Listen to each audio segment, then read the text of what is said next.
ఈ మొక్క పేరు బాల్సమ్ అండి. దీన్నే గులివింద అని, చిలక మొక్క అని, ఇంకా రకరకాల పేర్లు ఉన్నాయండి. అట్లాగే దీంట్లో రకరకాల కలర్స్, ఫ్లవర్స్ కూడా ఉన్నాయి. ఆల్ కలర్స్ ఉన్నాయి. రెడ్, ఈ కలరు, వైట్, ఆరెంజ్, ఇలా అన్ని కలర్స్ ఉన్నాయండి.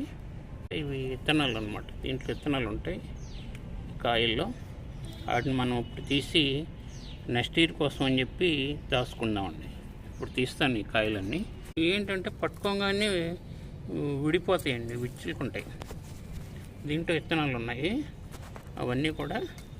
అందుకని బౌల్ దగ్గర పెట్టుకుని పోయి కిందకి వెళ్ళిపోకుండా మనం దాంట్లో వేసుకో. ఆయిల్ పై పొట్టంతా ఇట్లా తీసాను. విత్తనాలు కనుక మనం తీసి 4-5 రోజులు ఎండబెట్టి ఒక కవర్లో పోసి పెట్టుకుంటే రైనీ సీజన్కి ముందు విత్తుకుంటే బాగా వస్తాయండి.